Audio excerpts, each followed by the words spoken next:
క్రీస్తునందు ప్రియమైన ప్రేమధార టీవీ వీక్షకులకు మన ప్రభు అయిన యేసుక్రీస్తు ఘనమైన నామంలో శుభములు తెలియజేస్తున్నాం. నేటి మన పాఠంలో మనము ప్రభువు ఎదుర్కొన్న శోధనల్ని చూస్తాం. బాప్టిస్మము పొందిన ప్రభువును అపవాది శోధించడం ప్రారంభించాడు. శోధనలను జయించే విషయంలో ప్రభువు మనకు గొప్ప మాదిరిగా ఉంటున్నాడు. శోధనలను జయించేవాడు ధన్యుడు అని దేవుని యొక్క వాక్యం సెలవిస్తున్నది. మన ప్రధాన యాజకుడు మనతో సహానుభవము లేనివాడు కాడు, కానీ మనకు విజయ రహస్యాన్ని తెలియజేశాడు. ఒక సాధారణ మానవుడు తన జీవితంలో ఎటువంటి శోధనలకు గురవుతాడు? మన ప్రభువును అన్ని విషయంలో కూడా శోధనలను ఎదుర్కొన్నవాడే. అయితే శోధనలను ఎలా ఎదుర్కొని జయించాలో ప్రభువు మనకు ఇందులో స్పష్టంగా అనుభవపూర్వకంగా తెలియజేస్తున్నాడని మనం అర్థం చేసుకోగలము. దేవుని యొక్క వాక్యము ఎంతటి శక్తిని కలిగి ఉన్నదో నేటి మన ఈ పాఠంలో వివరంగా తెలుసుకోబోతున్నాం. ఇక మనము అందుకై సిద్ధపడదామా? ప్రియ శ్రోతలు, బాగున్నారా? విశ్వాసయాత్రలో ముందుకు సాగిపోతున్నారా? కొంచెం ఆలోచించండి. అబ్రహాము విశ్వాసులకు తండ్రి. అతని విశ్వాసం ఎంతో గొప్పది. దేవుని వాగ్దానమును నమ్మాడు. నమ్మటం చేతనైతే నమ్మేవానికి సమస్తము సాధ్యమే. పూర్తి నమ్మకం మనిషికి ఒక పట్టాన కలగదు. ఒత్తిడిని బట్టి నమ్మడం దేవుని దృష్టిలో విశ్వాసం కాదు. మనిషి తన విశ్వాసాన్ని నమ్ముతాడు గాని విశ్వాసానికి కర్త అయిన ప్రభువును నమ్మలేకపోతున్నాడు. మనలను ప్రభువు తన వద్దకు రమ్మంటున్నాడు. విశ్వాసాన్ని గురించిన చైతన్యం నీకు అనవసరం. క్రీస్తు చైతన్యం నీకు కలగాలి. నీ విశ్వాసాన్ని విశ్వసించవద్దు. నీ స్వస్థత, నీ విడుదల మొదలైన అనుభవాలను కాదు, నీవు క్రీస్తును మాత్రమే విశ్వసించాలి. నీ విశ్వాసం గొప్పది అని కాదు, నీవు విశ్వాసముంచిన దేవుడు గొప్ప దేవుడు. ఆయన చేసిన దానికంటే చేసిన ఆయన గొప్పవాడు కదా. ఆయన ఇచ్చిన దానికంటే ఇచ్చిన ఆయన గొప్పవాడు. ఇదే విశ్వాస పరమార్థం. యేసు ఏదైనా చేయగలడు, ఆయన సర్వసమర్థుడు అని నమ్ముతున్నారా శ్రోతలు? సంఖ్యాకాండం 23:19 దేవుడు అబద్ధమాడడానికి ఆయన మానవుడు కాడు. పశ్చాత్తాపపడడానికి ఆయన నరపుత్రుడు కాడు. ఆయన చెప్పి చేయకుండా ఉంటాడా? మాట ఇచ్చి స్థాపించకుండా ఉంటాడా? శ్రోతలు, ఈ రోజున మన పాఠం మత్తయి సువార్త 4:1-16 వరకు. ప్రభువు ఎదుర్కొన్న శోధనలు, ఆయన బహిరంగ పరిచర్య. గలిలయ తీరాన ప్రభువు నలుగురిని ఉద్దేశించి నన్ను వెంబడించండి అని పిలవటం. ఈ విషయాలు సావధానంగా 1 నుండి వినండి. అప్పుడు యేసు అపవాది చేత శోధించబడడానికి ఆత్మ వలన అరణ్యమునకు కొనిపోబడ్డాడు.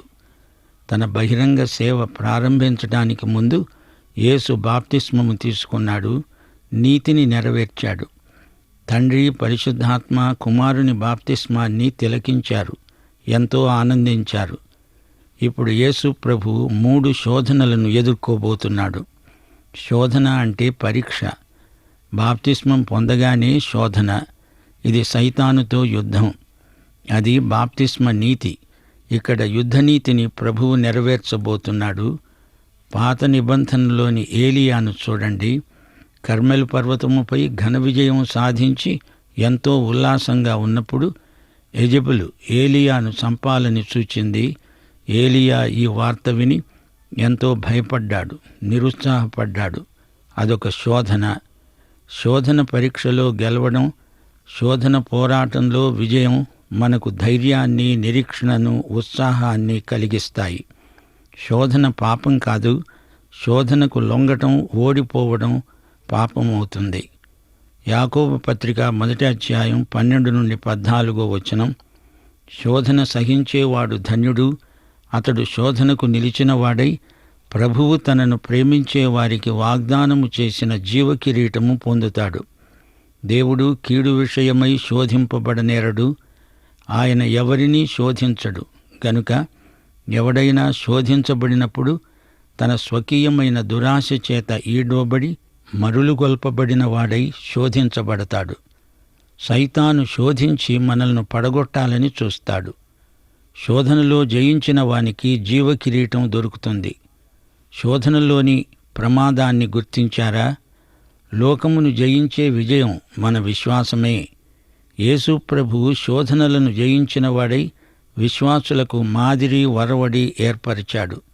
హెబ్రీ పత్రిక 4:15 మన ప్రధాన యాజకుడు మన బలహీనతలయందు మనతో సహానుభవము లేనివాడు కాడు, గాని సమస్త విషయములలో మనవలనే శోధింపబడినా ఆయన పాపము లేనివాడై ఉన్నాడు. ఆయన దేవుడై ఉండి శోధించబడడం మనకు విజయ రహస్యం ఉపదేశించడానికే. ఏదెను తోటలో ఆదాము హవ్వలు శోధనలో ఓడిపోయారు, గాని యేసు ప్రభువు గెలిచాడు. యేసు విజయం మన విజయమే. మత్తయి సువార్త 4:2 40 దినాలు 40 రాత్రులు ఉపవాసమున్న పిమ్మట ఆయన ఆకలిగొనగా అప్పుడే శోధన మొదలైంది. ఆయన ఆకలిగొన్నాడు, సరిగ్గా అప్పుడే శోధకుడు తారసిల్లాడు. అన్నాడు, నీవు దేవుని కుమారుడివైతే ఈ రాళ్ళు రొట్టెలవ్వాలని ఆజ్ఞాపించు. ఇదొక సవాలుగా విసురుతున్నాడు. ఆకలిగొన్న నీవు దేవుని కుమారుడుగా ఎందుకు బాధపడాలి? ఆజ్ఞాపిస్తే రాళ్ళు రొట్టెలవుతాయి గదా. తండ్రి రొట్టెలు పెట్టకపోతే నీవే స్వతంత్రంగా రొట్టెలను ఆజ్ఞాపించగలవు గదా. శ్రోతలు, ఇది శోధన. మత్తయి సువార్త 4:4 యేసు ప్రభువు శోధనను ఎదుర్కొన్న విధానం చూడండి. మనుష్యుడు రొట్టె వలన మాత్రము కాదుగాని దేవుని నోటి నుండి వచ్చే ప్రతి మాట వలన జీవిస్తాడు. సైతాను మాట కాదు, యేసు తండ్రి మాటే వింటాడు. యేసు లేఖనము ఎత్తి చూపుతున్నాడు. రాయబడి ఉన్నది. ద్వితీయోపదేశకాండం 8:3 యేసు శోధనను ఎదుర్కొన్నాడు. ఆహారము వల్లనే కాక యెహోవా సెలవిచ్చిన ప్రతి మాట వలన నరులు బ్రతుకుతారు. ప్రియ శ్రోతలు, సైతానీయ శోధనలను జయించాలి అంటే మనకు దేవుని వాక్యమే సాధనం. ఈ పోరాటంలో వాక్యాయుధాన్ని ప్రయోగించాలి. లోకజ్ఞానం ఎందుకు కొరగాదు. ఆకలిగొన్న వానికి అన్నం అవసరమే. ఈ వాస్తవాన్ని ఆధారం చేసుకుని సైతాను శోధిస్తాడు. ఇది శరీరాశ అనే శోధన. ఆకలిగొనడం తప్పు కాదు గాని ఆకలికి సైతాను పెట్టే తిండి తినకూడదు. ఆదికాండం 3:6 సైతాను సర్పం శరీరాశతో ఆదాము హవ్వలను శోధించాడు. నిషిద్ధ ఫలాన్ని సైతాను ఈ రోజున యువతీ యువకులకు తినిపిస్తున్నాడు. విపరీతమైన శరీరాశలకు లోనై ప్రజలు పాపం చేస్తున్నారు. శోధనకు లొంగిపోతున్నారు. తండ్రి అయిన దేవుడు చెప్పింది ఇచ్చింది మనకు జీవప్రదం. అంతేకాని సైతాను మాట విని చెడిపోకూడదు. రాళ్లను రొట్టెలుగా మార్చే విధానం సైతానీయమైనది. దేవుని మహిమను దొంగిలించడం సైతాను నీకు నేర్పాలని చూస్తాడు. లొంగిపోవద్దు. దేవుడు తినమంటే తిని బ్రతుకు, వద్దంటే తినకపోయినా బతుకుతావు. గనుక నిన్ను బతికించేది తిండి కాదు, దేవుని మాట, తండ్రి నోటి మాట. శరీర శోధనలో ప్రభువు అఖండ విజయం సాధించాడు. సైతాను రెండో శోధన తెచ్చి యేసును ఎదుర్కొంటున్నాడు. మత్తయి సువార్త 4:5-6 అంతటా అపవాది పరిశుద్ధ పట్టణమునకు ఆయనను తీసుకొని పోయి దేవాలయ శిఖరమున ఆయనను నిలువబెట్టి, నీవు దేవుని కుమారుడవైతే కిందికి దూకు, ఆయన నిన్ను గూర్చి తన దూతలకు ఆజ్ఞాపిస్తాడు. నీ పాదం ఎప్పుడైనా రాతికి తగలకుండా వారు నిన్ను చేతులతో ఎత్తుకుంటారు అని రాయబడి ఉంది. శ్రోతలు వింటున్నారా? అది దేవాలయ శిఖరం, 450 అడుగుల ఎత్తు.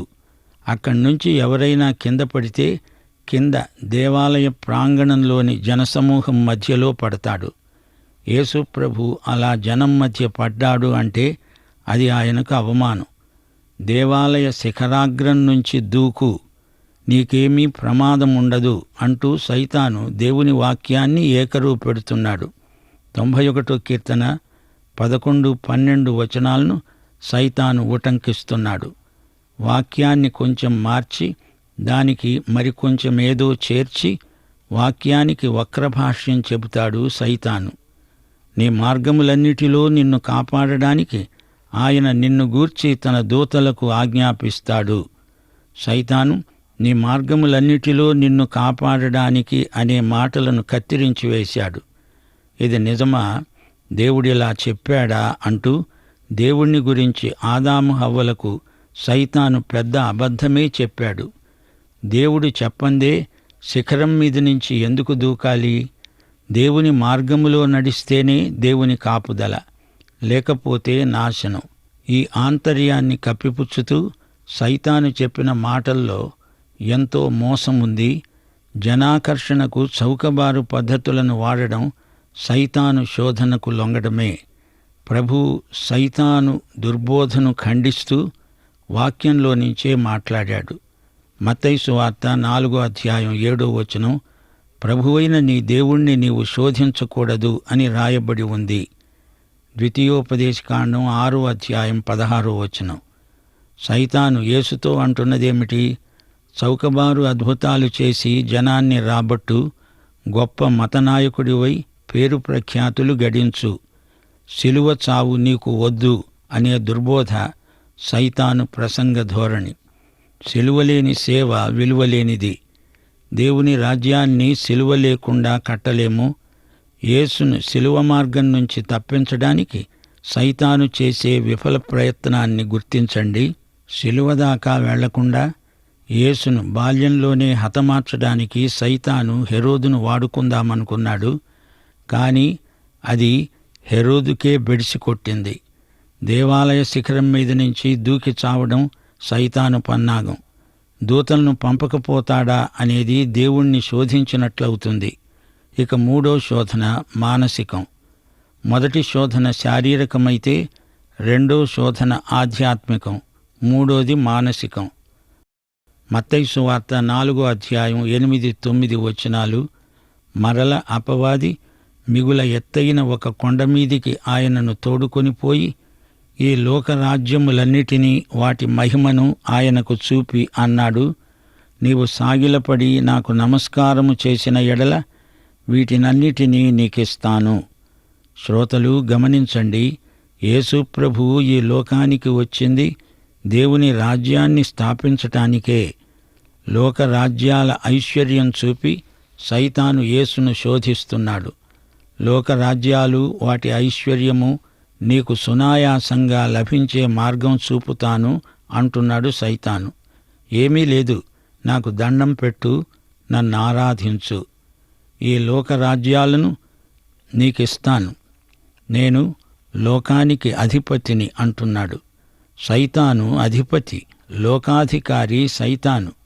అతడు తనకు నమస్కరించే వారికి లోకరాజ్య ఐశ్వర్యం ఇస్తానంటున్నాడు. ఆదాము హవ్వలు పాపదాస్యంలో పడిపోయినప్పుడు సైతానుకు అధికారం కట్టబెట్టిన వారయ్యారు. లోకరాజ్యములను సైతాను స్వాధీనం చేసుకున్నాడు. మానవుడు సైతాను చేతిలో కీలుబొమ్మ అయిపోయాడు. లోకంతో రాజీ పడే ప్రసక్తే లేదు. యేసు రాజీ పడడు గనుక మనం కూడా లోకాధికారితో రాజీ పడకూడదు. దానియేలు రాజీ పడలేదు, తన ప్రత్యేకతను కాపాడుకున్నాడు. ఇహలోక మాలిన్యము మనకు అంటకుండా జాగ్రత్త పడాలి. మనల్ని బట్టి దేవుని పరిశుద్ధ నామము దూషణ పాలు కాకూడదు. మనము బతికినా చనిపోయినా ప్రభువు వారమే. యేసు సైతాను సలహాను తిప్పికొట్టాడు. వాక్యముతోనే సైతాను నోరు మూయించాడు. సైతాను వేసిన అస్త్రానికి యేసు మహాస్త్రాన్ని సంధించాడు. మత్తయి సువార్త 4:10 యేసు సైతానుతో అన్నాడు, సైతానా పో, ప్రభువైన నీ దేవునికి మ్రొక్కి ఆయననే సేవించాలి అని రాయబడి ఉంది. ద్వితీయోపదేశకాండం 6:13 10:20 నుంచి ప్రభువు మాట్లాడుతున్నాడు. సైతానుకు దేవుని వాక్యంలోని వచనాలెన్నో తెలుసు. సైతాను బైబిలు వచనాలను వల్లించగలడు. ఈ విధంగా అమాయకులైన విశ్వాసులను మోసం చేస్తాడు. గత శోధనలో యేసును మతనాయకుడివి అవు అన్నాడు. మూడో శోధనలో రాజకీయ నాయకుడై పోమంటున్నాడు. శారీరక ఆధ్యాత్మిక శోధనల్లో ప్రభువు దేవుని వాక్యాన్నే చూపుతున్నాడు.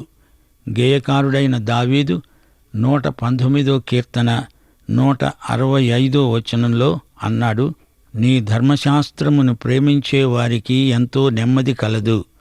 వారు కూలి తొట్టిల్లడానికి కారణమేమీ లేదు. కీర్తన 119, 105 వచనం. నీ వాక్యము నా పాదములకు దీపము, నా త్రోవకు వెలుగు. దేవుని వాక్యం నీలో నాలో సమృద్ధిగా నివసించాలి. దేవుని వాక్యానికి విధేయులమైతే సైతానును ఎదిరించగలం, సైతానును తరిమి కొట్టగలం. మత్తయి సువార్త 4:11 వచనం. అంతటా అపవాది ఆయనను విడిచిపోగా, ఇదిగో దేవదూతలు వచ్చి ఆయనకు పరిచర్య చేశారు. అపవాది కొంతకాలమే ఆయనను విడిచిపెట్టాడు. ఆ తరువాత సైతాను అడపాదడపా ఆయనను శోధిస్తూనే ఉన్నాడు. శోధనలో నెగ్గిన ప్రభువుకు దేవదూతలు పరిచర్య చేయటం ఎంతైనా ఆకర్షణీయమైన సన్నివేశం. ఈ దేవదూతల పరిచర్య రక్షణ అనే స్వాస్థ్యమును పొందిన మనందరికీ అందుబాటులో ఉంది. 3 శోధనల ఘట్టం ముగిసింది. ఇందులో మనం నేర్చుకోవలసిన పాఠాలెన్నో ఉన్నాయి. గమనించండి, సైతాను మనల్ని ఎప్పుడైనా శోధించవచ్చు. ప్రమత్తంగా ఉండవద్దు. సైతాను కుయుక్తులను పసికట్టాలి. సైతాను కూడా దేవుని వాక్యం తెలుసు. సైతాను దేవుని వాక్యాన్ని చూపెట్టి పెడతోవ పట్టిస్తాడు. రాజీ ధోరణిని సైతాను నీలో ప్రకల్పన చేస్తాడు. విశ్వాసి ఎన్నడూ రాజీ పడడానికి వీల్లేదు. ప్రతి శోధనలో మనం దేవుని వాక్యముపై ఆధారపడాలి, గెలవాలి. దేవుని వాక్యం నీ హృదయంలో ఉంటే పాపం నీకు దూరమవుతుంది. పాపం చేయకుండా దేవుని వాక్యం హృదయములో నిలిచి ఉండేలా చూసుకోవాలి. సైతానులాగా దేవుని వాక్యానికి ఏదీ చేర్చకూడదు, దాన్ని ఏమాత్రమూ మార్చకూడదు. దేవుని వాక్యమును ఉన్నది ఉన్నట్లుగా నమ్మాలి. మనుష్యుడు జీవాహారమైన దేవుని వాక్యము చేతనే బ్రతుకుతాడు. మన దేవుడైన ప్రభువునే ఆరాధించాలి. మరి దేనిని ఎవరిని ఆరాధించకూడదు. ఆయనే పూజార్హుడు, స్తోత్రార్హుడు. శోధనలో పడకుండా నిలిచి ఉండాలి. మత్తయి సువార్త 4:12 వచనం. యోహాను చెరపట్టబడ్డాడని యేసు విని గలిలయకు తిరిగి వెళ్ళాడు. యోహాను బోధలు ఆ కాలంలో ప్రజలకు చాలా బాధగా ఉండేవి. ఉన్నది ఉన్నట్లు కొండ బద్దలు కొట్టినట్లు చెప్పే ప్రవక్త బాప్తిస్మమిచ్చే యోహాను. ఎవరికీ భయపడేవాడు కాదు. చివరికి రాజుకు కూడా అతడేమాత్రమూ భయపడలేదు. యోహాను బోధలు రాజాగ్రహానికి గురి అయ్యాయి. యోహానును చెరసాల నిర్బంధంలో ఉంచాడు. అప్పుడు యోహాను గలిలయకు వెళ్ళాడు. గలిలయ ప్రాంతం యేసు పరిచర్యలో ఎంతో ప్రాముఖ్యమైన స్థలం. పాలస్తీనాలోని 3 పరగణాల్లో గలిలయ ఒకటి. ఆ 3 పరగణాలు ఏవనగా యూదయ, సమరయ, గలిలయ. ఉత్తరము నుండి దక్షిణం వరకు 30 కిలోమీటర్లు, తూర్పు నుండి పడమరకు 50 కిలోమీటర్లు. హెర్మోను కొండకు ఉత్తరాన ఉన్న ప్రాంతమిది. దీనికి పశ్చిమంగా, తూర్పుగా సరిహద్దులు ఏవనగా మధ్యధరా సముద్రము, యోర్దాను నది. గలిలయలో యూదులు, అన్యులు కలిసి జీవిస్తారు. యెహోషువ దండెత్తిన తరువాత చాలా కాలం ఈ దేశంలో కనానీయులు ఎక్కువగా నివసించారు. దీనిని అందుకే అన్యుల గలిలయ అంటారు. ఈ సందర్భంలో యెషయా గ్రంథం 9వ అధ్యాయం 1వ వచనం మనం జ్ఞాపకం చేసుకోవాలి. అయినను వేదన పొందిన దేశం మీద మబ్బు నిలువలేదు. పూర్వకాలమున ఆయన జబూలూను దేశమును, నఫ్తాలి దేశమును అవమానపరిచాడు. అంత్యకాలమున ఆయన సముద్ర ప్రాంతమును అనగా యొర్దాను అద్దరిని, అన్యజనుల గలిలయ ప్రదేశమును మహిమగల దానిగా చేస్తున్నాడు. అన్యజనుల గలిలయ అనే పేరు పొందిన ఈ ప్రాంతంలో కొండలు, వ్యవసాయము సాగు చేసే ప్రాంతాలుండేవి.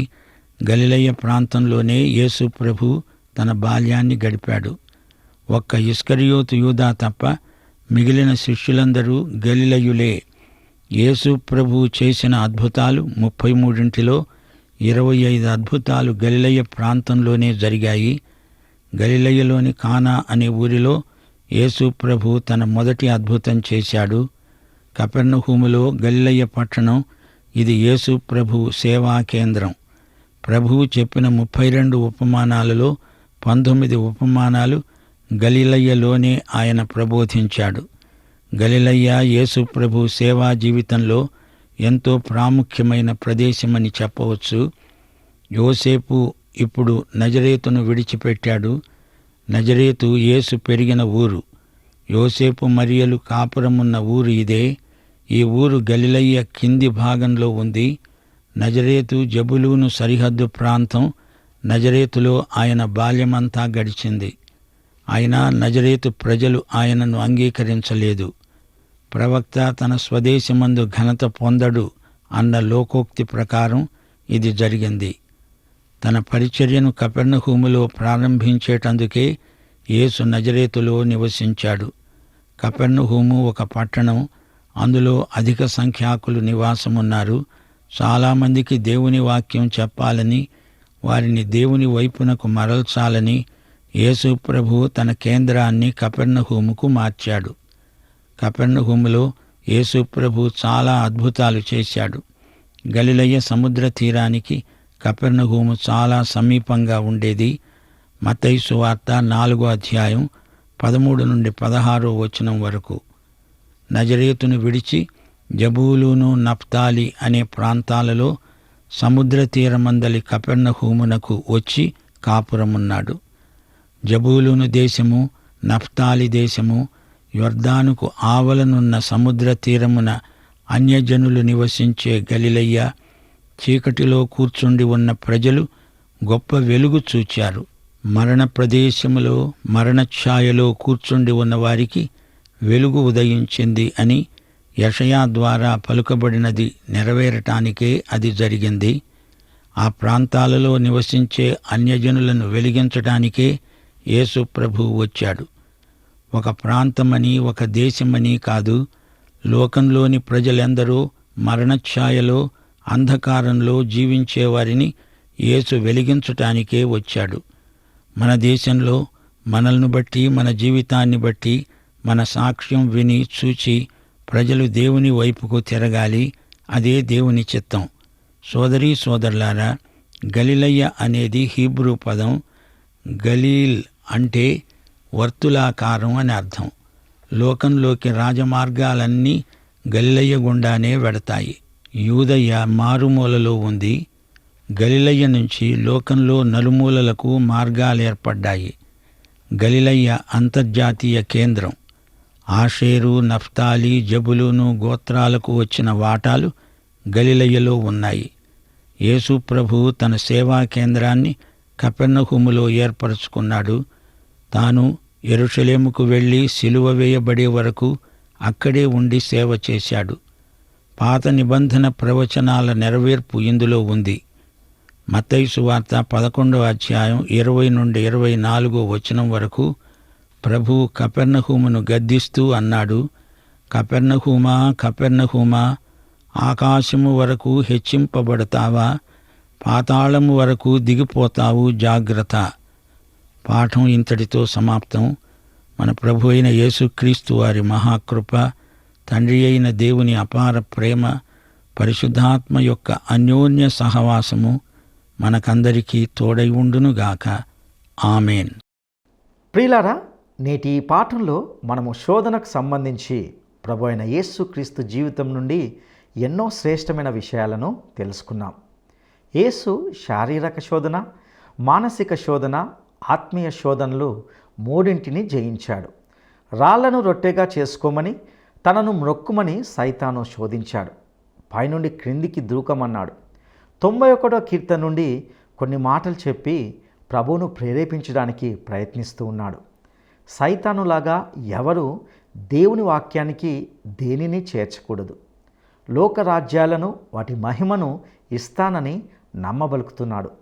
దేవుని ప్రజలు అపవాదితో రాజీ పడవద్దు. శోధనలు అన్నిటినీ యేసు తన వాక్య మహా అస్త్రంతో తిప్పికొట్టాడు. అపవాది ఇవ్వజూపే ఆహారంతో కాదు, దేవుని మాట వలన మనము జీవించాలి. తరువాత ప్రభువు అన్యజనుల గలిలయకు వెళ్ళాడు. యెషయా ప్రవచనాన్ని అనుసరించి చీకటిలో మరణ ఛాయలో కూర్చుండిన వారికి ఆయన అరుణోదయం అనుగ్రహించాడు. ప్రియ సహోదరుడా, సహోదరి, విశ్వాసులుగా మనము కేవలము దేవుని వాక్యం ద్వారానే శోధనను జయించగలమని గుర్తించగలం. ఎందుకంటే సైతాన్ని ఎదురించడానికి మనకు దేవుడు ఇచ్చిన ఒకే ఒక శక్తివంతమైన ఆయుధం దేవుని వాక్యం. ఈ వాక్యాన్ని ఆయుధంగా సరైన విధంగా మనము ఉపయోగించాలి. అట్టి కృపను దేవుడు మనకు దయచేయునుగాక. దైవాశీస్సులు.